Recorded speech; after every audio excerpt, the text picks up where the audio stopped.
세계는 하루가 다르게 변화되어 가고 있습니다. 요즘은 세계가 정보와 사회를 넘어서 AI의 시대로 전환되고 있습니다. 사회 전체의 뉴스를 보면은 로봇이 만들어졌다고 얘기하고 챗봇이 발명되었고 이제 중국에서는 딥시시라고 하는 또 AI가 발명되었고 또 양자역학이라고 하는 이제 컴퓨터가 발견되어서 지금 우리가 사용하고 있는 이 컴퓨터의 100배, 1000배의 기능이 활성화되는 그런 시대가 우리 앞에 다가왔다고 하는 소식들이 뉴스를 통해서 우리에게 다가오고 있습니다. 우리가 예전에 알지 못했던 생소한 개념들이 속속들이 뉴스와 방송을 통해서 우리에게 전달해 주어서 우리가 살고 있는 시대가 급변하고 있음을 우리는 체감할 수 있습니다. 미래 사회는 우리가 상상할 수 없을 정도로 발달된 시대가 될 것임을 미리 예견해 주고 있으며 우리는 그런 사회를 이제는 준비해야만 된다는 것입니다.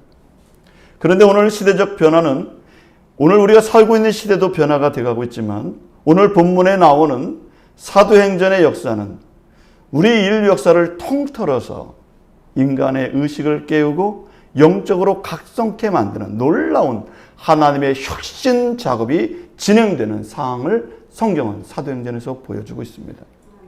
인류의 영적인 패러다임이 완전히 바뀌는 혁신적인 변혁의 사건이 오늘 사도행전에서 일어나고 진행되고 있음을 성경은 보여주고 있는 것입니다.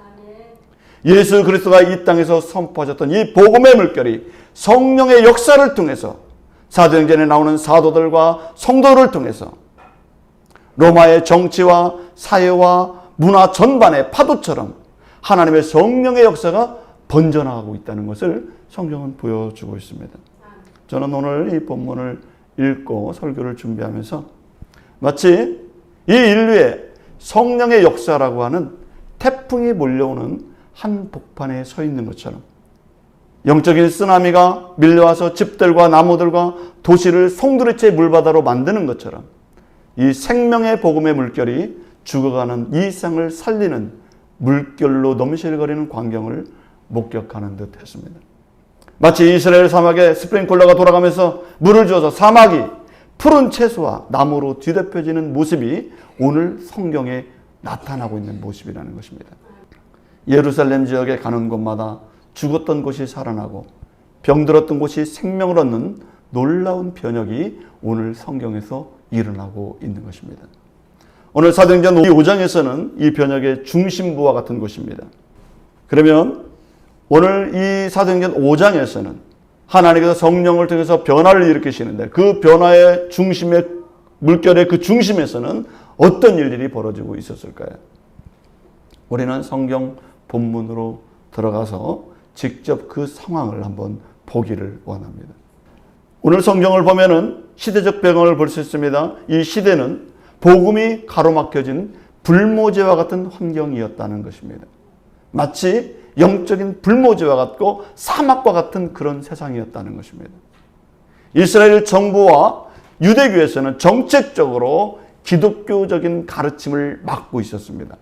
법적으로 사회적인 분위기를 통해서 철저하게 이 복음을 차단하고자 했던 것이 지금 사도행전의 시대인 것을 성경은 말해주고 있습니다.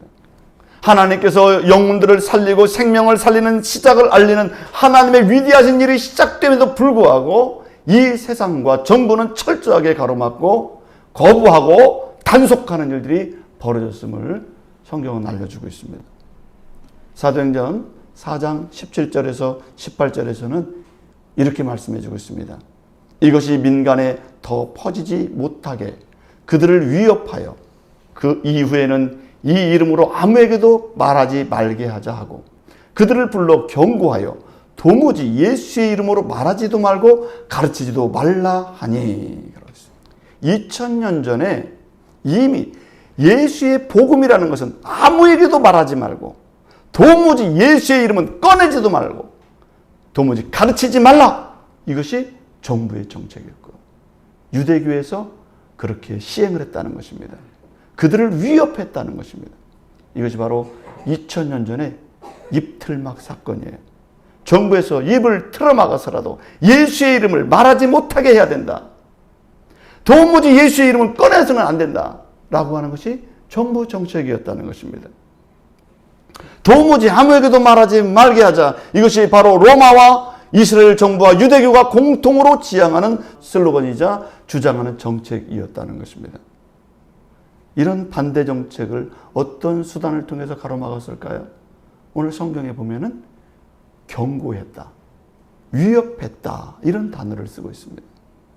사도행전 4장 17절에서 이렇게 말했습니다. 이것이 민간에 더 퍼지지 못하게 그들을 위협하여 이렇게 했어요. 예수님을 말하고 예수의 이름을 꺼내면 그걸 위협했다는 것입니다. 사도행전 4장 18절에서 보면 이렇게 됐습니다. 그들을 불러 경고하여 도무지 예수의 이름으로 말하지도 말고 가르치지도 말라 하니 그랬어요. 경고라고 하는 것은 주의를 주고 타일렀다는 것입니다. 좀 좋게 얘기했다는 거예요. 강한 표현이 아닙니다. 경고했어요. 경고. 옐로 카드를 줬어요. 그렇게 하지 말라고. 그런데 두 번째는 그렇게 하지 않았다는 거예요. 위협했다고 그랬어요. 위협했다. 위협했다는 것은 그 당시 군인들이 사용하는 용어입니다. 헬라어로 파렌겔리안이라고 하는 단어를 썼어요. 명령하여 제압하다 그런 뜻이에요. 위협했다는 것은 가만히 두지 않았다는 것입니다. 제압해버렸다는 거예요. 방해 세력들은 한편으로는 위화책을 쓰기도 하고 다른 한편은 강경하게 막는 이중적인 방법을 다 동원해서 무엇을 전하지 못하겠다는 것입니까? 예수의 복음은 도무지 전하지 마라. 어떻게 해서든지 예수의 복음과 생명의 복음이 전파되는 것을 막으려는 의도가 다양한 방법으로 시도되었다는 것을 성경은 알려주고 있습니다. 아무리 내가 예수님을 믿고 싶어도, 내가 정말 예수님을 사랑한다 해도 이렇게 조직적으로 막고 정부에서, 로마 정부도 그렇고 이스라엘 정부도 그렇고 종교단체에서까지 반대하고 강압적으로 나오면 어떻게 우리가 신앙생활을 하겠습니까? 그렇게 믿음의 열매를 거둔다는 것은 너무너무 힘든 상황이었음을 성경은 알려주고 있어요. 그렇게 어려운 상황이었다는 것입니다. 신앙생활하는 것이. 사실 우리가 신앙생활할 때 누군가 도와주어야 우리가 신앙생활을 잘 할 수 있지 않습니까? 예? 옆에 있는 권사님이나 집사님이 막 설득도 하고 권면도 하고 막 이렇게 친절하게 해야 신앙생활을 잘 할 수 있잖아요. 그렇지 않아요? 관심도 없고 그러면 막 우리 삐져가지고 막 속상하고 나에게 왜 관심이 없냐? 교회에서 관심 없다 이렇게 얘기하지 않습니까? 그런데 신앙생활은 누군가 도와주고 관심을 가져도 하기가 어려운데 오늘 사도행전에 나오는 성도들은 어떤 상황이었다는 거예요? 정부에서 반대하고 경고하고 위협하고 주변에서 얼마나 많이 신앙생활하는 것이 힘들게 했는지 모를 정도로 어려웠다라고 하는 것을 성경에서 알려주고 있는 것입니다. 이런 어려운 상황 속에 있을 때 이들에게 용기를 준 것은 무엇일까요? 이렇게 힘든 신앙생활, 환경적으로 상황적으로 이렇게 힘든데 누가 그들에게 힘을 주었을까요? 사도행전 2장 2절에서 보면 이렇게 말씀하고 있습니다.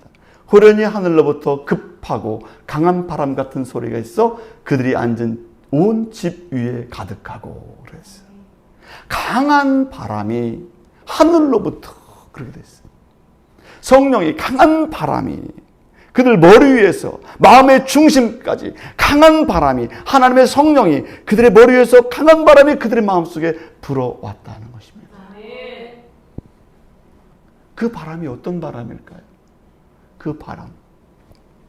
이 바람은 헬라어로 푸누에라고 하는 단어를 오늘 본문에 쓰고 있어요. 이거는 푸누마예요. 이 바람을 성경에서는 푸누마라고 얘기했어요. 그런데 이 단어가 똑같이 쓰여진 구약의 단어가 있습니다. 그 단어가 어떤 단어냐? 창세기 2장 7절에 있는 말씀에 나오고 있어요. 그것은 바로 하나님께서 생기를 그 코에 불어 넣으신 그 바람이 푸노에. 하나님이 생기를 불어서 그에게 생명이 되셨잖아요. 그 하나님이 불었던 그 바람이 바이파라고 하는 단어인데 그 바람이 바로 이 바람이라는 이 단어와 똑같은 단어예요. 하나님이 우리 생명을 창조할 때 불었던 그 바람. 그런데 우리가 그 어렵고 고통받고 있는 그 상황 속에서 성령께서 우리에게 바람을 부어넣어 주셨는데 그 바람이 나의 영혼을 살리는 바람이었다는 것을 성경은 말씀하고 있는 줄로 믿습니다. 하나님이 인간을 만드실 때 불어했던 그 생기, 우리를 창조할 때 불었던 그 능력의 바람이 오늘 사도행전 교회의 성도들의 마음속에 강력하게 불어오고 있었다는 것입니다. 그 바람은 생명 없이 존재감 없이 살아갔던 그들에게 생명력을 불어넣어주는 바람이었다고 하는 것입니다. 죽은 영혼을 살리는 바람이었고 나약한 존재로 살아갈 수밖에 없는 자들에게 힘과 용기를 주는 바람이었다는 것을 성경은 말씀하고 있는 줄로 믿습니다.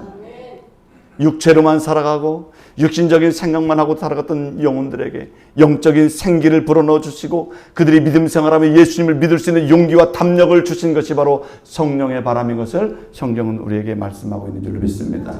사랑하는 성도 여러분, 오늘 이 바람이 내 영혼의 가슴에도 불어오기를 주의 이름으로 축원합니다. 2000년 전이나 지금이나 똑같습니다. 하나님께서는 성령의 바람을 우리 안에 불어넣어 주셔서 내가 하나님의 은혜로 호흡하기를 원하고 하나님의 영적인 힘과 용기를 가지고 담력을 가지고 생기 있는 생명 있는 존재로 살기를 원한다는 사실을 우리가 꼭 기억할 수 있기를 주의 이름으로 축원합니다. 그랬더니 이런 사회적인 환경과 어려움 속에서도 그들이 무엇을 얻었습니까? 영적인 힘을 얻게 되었다. 세상은 강력한 육신적인 힘으로 다가오고 있지만 그들 마음속에는 성령이 함께하니까 그들 내면에서 뭐가 일어났어요? 힘이 일어나게 됐다. 용기가 일어나게 됐다. 그런 것입니다. 여러분, 성경 사도행전 4장 13절에 보면은 베드로와 요한에게 새로운 변화가 일어났어요. 뭐라고 되어 있습니까? 그들이 베드로와 요한이 담대하게 말함을 보고라고 되어 있어요.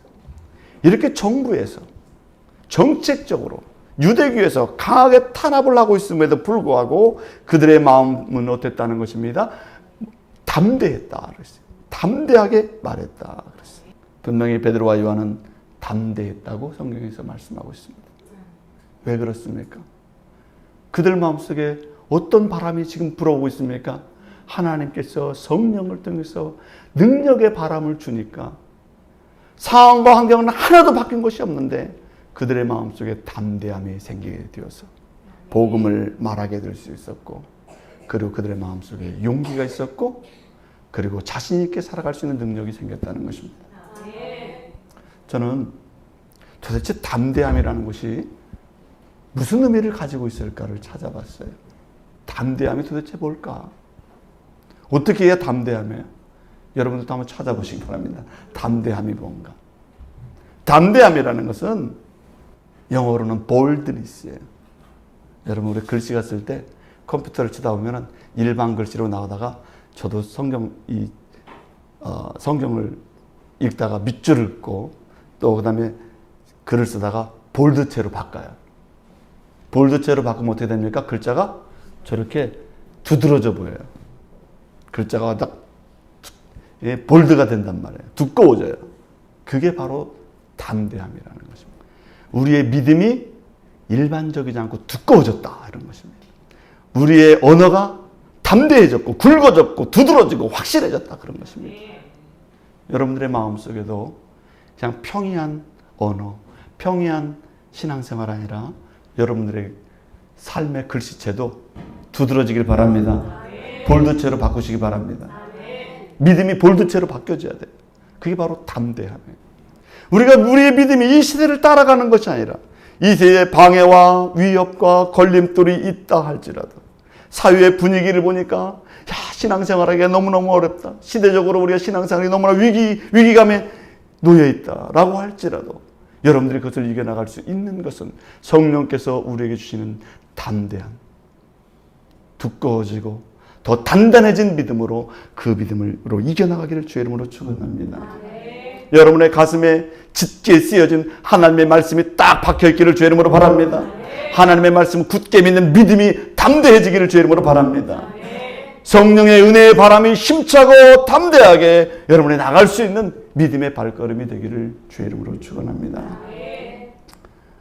그래서 어려운 시대일수록 여러분들이 성령께서는 여러분들의 마음속에 담대함을 주실 줄로 믿습니다.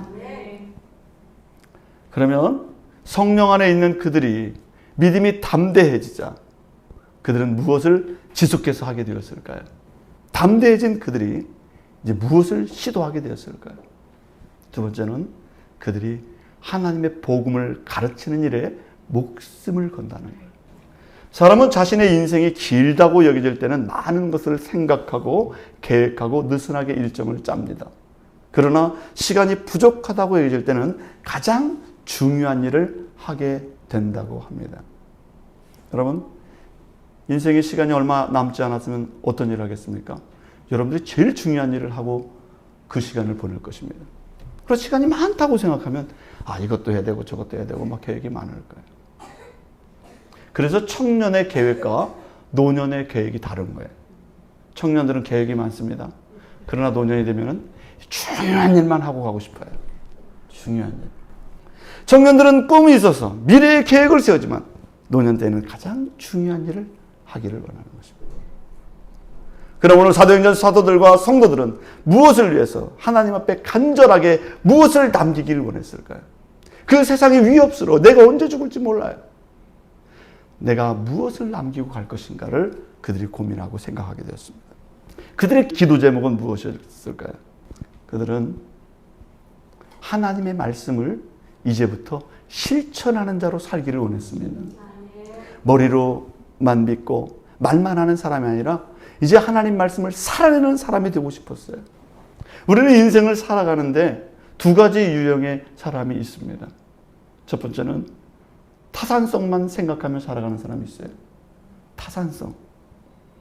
또 어떤 사람은 타당성을 가지고 살아가는 사람이 있습니다. 어떤 사람은 이게 타산이 맞냐 안 맞냐, 나에게 이익이 되냐 안 되냐, 이걸 가지고 살아가는 개념을 갖고 살아가는 사람이 있어요. 그러나 어떤 사람은 타산성보다는 이게 타당하냐, 이게 옳으냐, 이게 정말 바른 것이냐 라는 개념을 가지고 살아가는 사람이 있는 것입니다. 제자들이 만약에 타산성만을 가지고 생각했다면, 자신의 모든 이점의 관점으로 이 모든 자신의 삶을 바라봤다면 제자들은 절대로 신앙생활만 하고 끝나지 않았을 것입니다. 다시 뱃사람으로 돌아가서 인생을 그렇게 살고 말았을 것입니다. 어부로 돌아가서 어부로서 인생을 마지막 살고 돌아가셨을 것입니다. 그것이 자기의 타산에 맞는 인생이었을 거예요. 이익에 초점이 맞춰지면 그것이 자기에게 의미 있는 일이었을 것입니다. 어부를 하고 고기를 많이 잡아서 그렇게 인생 살고 그렇게 끝났을 것입니다. 그런데 제자들이 주님을 만난 후에 성령의 은혜를 받고 난 후에 그들의 마음속에 새롭게 변화된 마음이 있었습니다. 내가 이렇게 살아가는 것이 타당한 것인가? 하나님 앞에서 타당한 것인가를 생각하게 되었다는 것입니다. 그래서 하나님 앞에서 타당한 일, 옳은 삶이 무엇인가를, 인생에서 가장 의미 있는 일을 하고 싶었던 것입니다. 여러분, 우리 인생을 살다 보면 타산성도 중요합니다. 그러나 우리는 타당한 주님의 말씀을 더욱 붙잡아야 될 줄로 믿습니다. 그래야 가장 온전하고 아름다운 인생을 살아갈 수가 있습니다. 오늘 본문의 4장 29절에 있는 말씀에 보면 이렇게 되어 있습니다. 주여 이제도 그들의 위협함을 굽어 보시옵고 또 종들로 하여금 담대히 하나님의 말씀을 전하게 하여 주시오며. 사도행전 4장 31절 무리가 다 성령이 충만하여 담대히 하나님의 말씀을 전하니라 그랬어요. 또 사도행전 5장 20절에서는 이렇게 말씀했습니다. 가서 성전에 서서 이 생명의 말씀을 다 백성에게 말하라 하매. 사도행전 5장 21절 그들이 듣고 새벽에 성전에 들어가서 가르치더니 그랬어요. 오늘 4장과 5장에 보면은 사도들의 일관된 목표가 있습니다. 일관된 목표. 이 목표가 변하지 않습니다. 사도행전 교회에 뚜렷한 믿음의 꿈이 있었고 이루고자 하는 목적이 있었습니다. 그것이 무엇입니까? 하나님의 말씀을 전하는 거였어요. 하나님의 말씀을 가르치는 거였어요. 내가 언제 죽을지 모르지만 이 하나님의 말씀을 그들에게 전해주기를 원했습니다. 예수님의 생명의 복음을 그들에게 주고 싶었어요. 예수 그리스도가 이 땅에 오셔서 십자가에서 생명을 걸고 주셨던 이 죄사함을 통한 생명의 삶, 천국의 복음, 하나님의 나라를 많은 사람들에게 가르쳐주고 알려주기를 원했던 것입니다. 30절에 보면은 그들이 신방을 가서 환자들을 위해서 기도를 하는 장면이 나옵니다. 그것도 복음을 전파하기 위해서 그들에게 찾아가서 환우들을 돌보고 그들에게 복음을 전파해 주었습니다.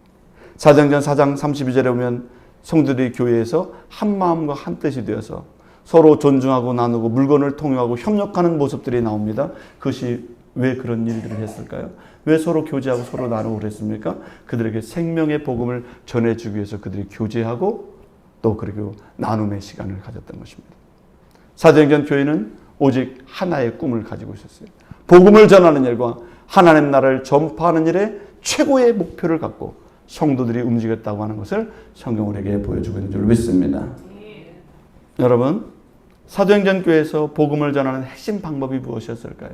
무엇이 하나님의 복음을 전하는 핵심 방법이었습니까? 사도행전 5장 28절에 보면 이렇게 됐습니다.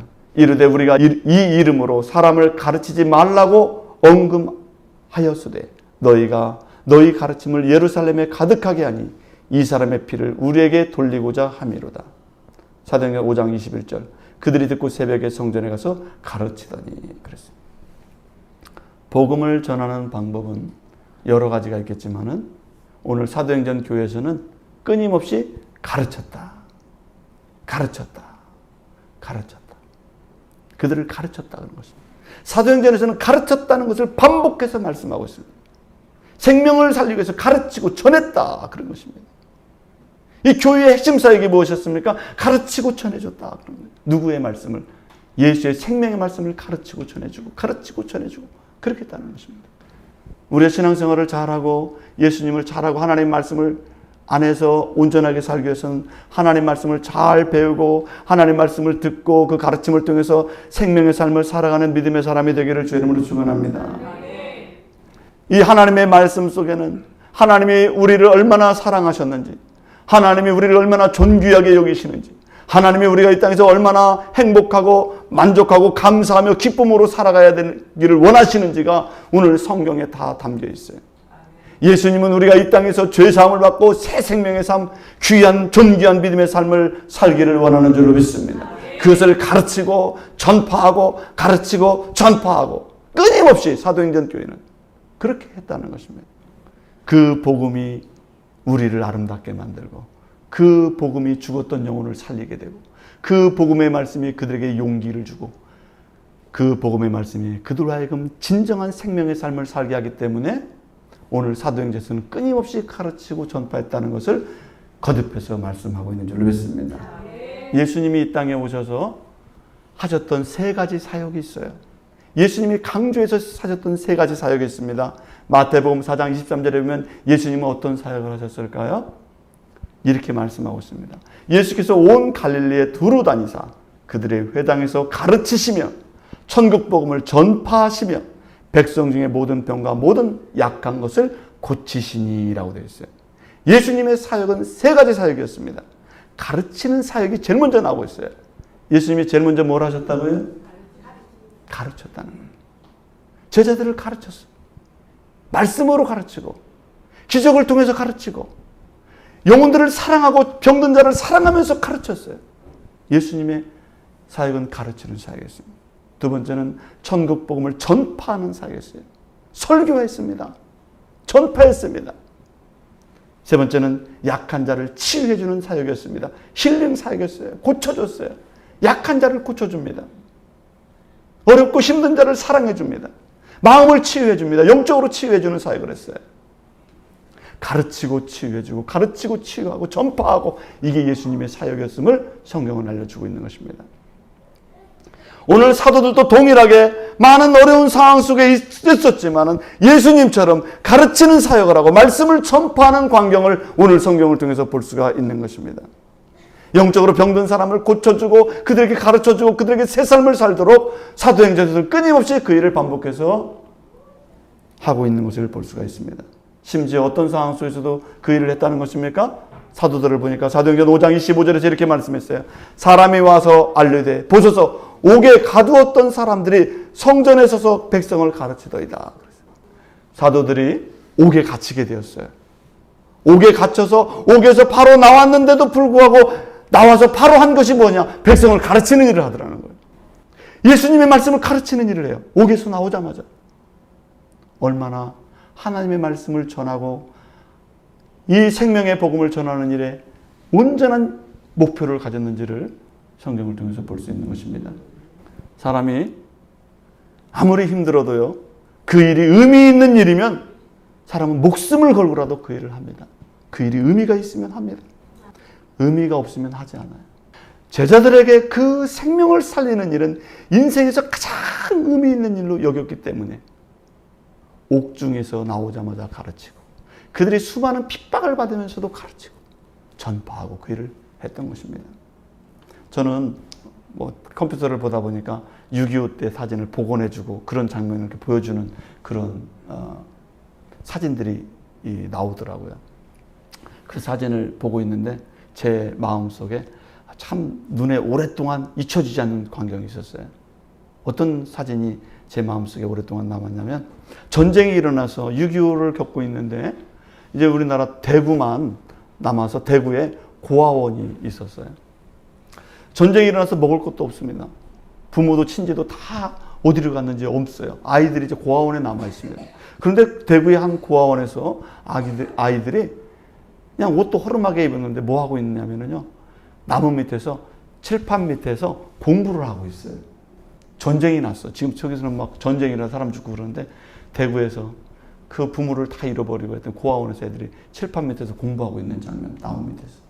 선생님은 백목을 들고 그 녹색 칠판에다가 뭘 쓰면서 애들을 가르치고 있어요. 6.25가 났는데, 전쟁이 일어났는데. 우리나라 사람들은 이 공부라는 것에 얼마나 진심인지 몰라요. 배운다 하면은 말했고, 우리나라는 그걸 배워야 된다는 거예요. 세계에서요, 나이가 들면 뭘 안 쓰냐면, 세계에 많은 연령이 높으신 분들은 핸드폰을 잘 안 써요.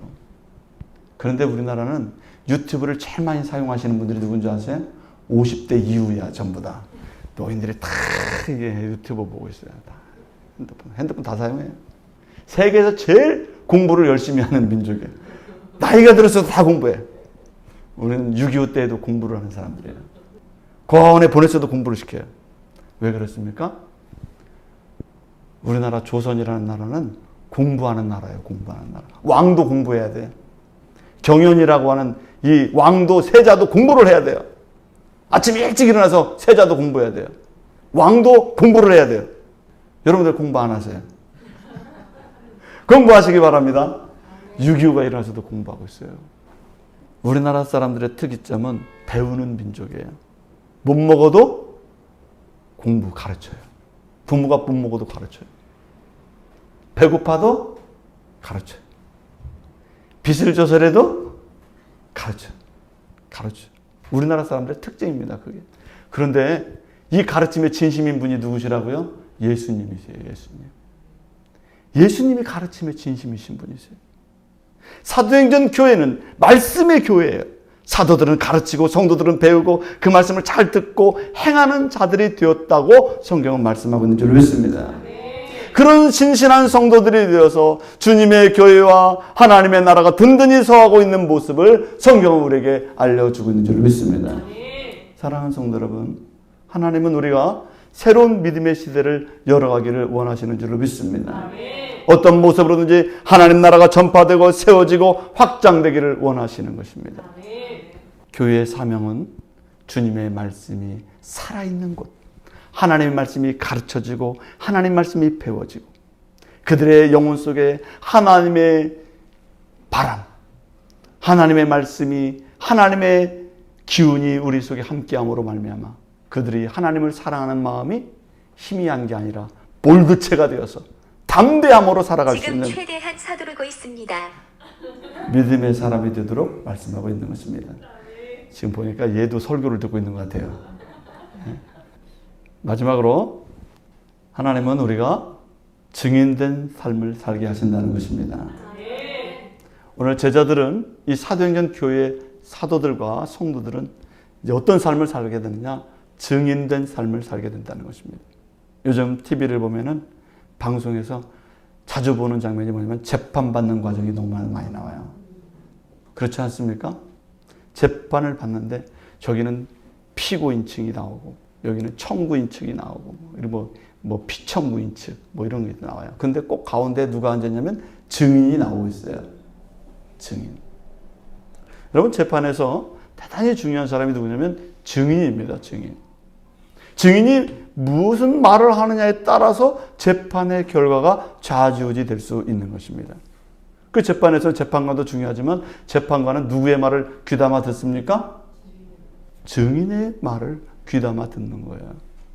이 사람하고 이 사람 말은 서로 반대 얘기를 하고 있어요. 근데 이 증인이 뭔 얘기를 하느냐? 이게 대단히 중요한 거예요. 이 증인이 거짓을 증언하면은 그날 재판은 잘못된 판결이 나게 되는 것입니다. 그러나 이 증인이 옳은 증언을 하게 되면 억울한 사람, 옥살이에 갈 사람이 풀려나게도 되는 일이 누구를 통해서 일어납니까? 증언하는 증인을 통해서 일어나게 돼요. 그래서 증인의 언어는 생명과 연결되게 되었습니다. 그런데 성경에서 보니까 제자들이 자기를 뭐라고 얘기합니까? 내가 그리스도의 증인이다 이렇게 얘기했어요. 사도행전 교회에서 사역을 하면서 많은 사람들을 가르치면서 내가 그리스도의 증인이다 이렇게 얘기했어요. 32절에서 이렇게 말합니다. 우리는 이 일의 증인이요 하나님이 자기에게 순종하는 자들에게 주신 성령도 그러하니라 이렇게 얘기했어요. 증인이다. 우리가 제자들의 말을 들어야 되는 이유, 오늘 성경 말씀을 통해서 사도행전의 역사를 통해서 우리가 듣고 깨달아야 되고 받아들여야 되는 이유, 제자들의 언어는 증언이기 때문에 그런 것입니다. 이 증인이라고 하는 이 단어는 마르토레스라고 하는 단어를 썼습니다. 증인이라고 하는 것은 보다라고 하는 뜻을 가지고 있어요. 보다. 제자들이 예수님을 뭐한 사람이에요? 본 사람이에요. 예수님이 직접 기적을 행하시는 것을 보았고, 예수님이 부활하시는 것을 보았고, 예수님이 십자가에 달리는 걸 보았고, 승천하는 걸 보았다 그런 것입니다. 그래서 자기를 뭐라고 얘기한다고요? 나는 증인이다 그런 얘기예요. 증인. 그래서 제자들은 예수님을 목격한 사람들입니다. 보고 들은 것을 말하는 증언자들이라는 거예요. 그래서 오늘 사도행전 4장 20절에서도 사도들은 목숨을 걸고 말을 합니다. 이렇게 말합니다. 우리는 보고 들은 것을 말하지 아니할 수 없다 하니라고 되어 있어요. 우리는 보고 들은 것을 말하지 아니할 수 없다. 이렇게 사회적인 환경은 자기를 핍박하고 위협하고 경고를 하지만 나는 목숨을 걸고 이 복음을 위해서 주님을 증언하지 않을 수 없다. 위증할 수 없다 이 말이에요. 나 혼자 살고자 위증할 수 없다. 내 생명을 연장하고자 나는 위증하고 싶지 않다. 하나님 앞에서 위증된 삶을 살고 싶지 않다. 나는 그것을 그대로 증언하는 사람으로 살기를 원했다고 하는 것이 바로 사도들의 삶인 줄 믿습니다. 나는 예수님을 직접 보고 그분의 말씀을 들었고 그분이 부활하신 모든 것을 확인한 사람이기 때문에 나는 그것을 증언해야 되겠다는 거예요. 증인된 삶을 살고자 했더니 그들에게 위협이 당합니다. 그들에게 박해를 합니다. 여러 방법으로 회유를 시킵니다. 그럼에도 불구하고 사도행전에서 제자들은 증인의 삶을 살았다고 성경은 말씀하고 있는 것입니다. 이 베드로 사도와 이 요한은 뭐라고 사람들 앞에서 대답을 합니까? 사도행전 5장 29절에 보면 이렇게 됐어요. 베드로와 사도들이 대답하여 이르되 사람보다 하나님께 순종하는 것이 마땅하니라 그랬어요. 나는 사람들에게보다도 하나님께 순종하는 것이 마땅하다. 내 짧은 인생, 거짓말해서 사람들에게 인정받는 것보다 진실한 말을 하고 하나님께 순종하는 삶을 살고자 고백하는 대목을 볼 수가 있는 것입니다. 그리고 이 예수님의 가르침의 이 복음을 교회를 통해서 자신의 온 생애를 통해서 복음을 전하고 가르치는 위해서 마지막까지 최선을 다한 것이 바로 사도행전 교회를 이룩하게 되었고 그 복음이 번져나가게 되는 놀라운 역사를 이루게 되었다는 것을 성경은 말씀하고 있는 줄 믿습니다. 사랑하는 성도 여러분, 이 시대는 로봇의 시대, AI의 시대로 대전환을 이루고 있습니다. 반면에 기독교는 혼돈의 시대를 맞이하고 있습니다. 기독교가 갈 길을 잃고 있어요.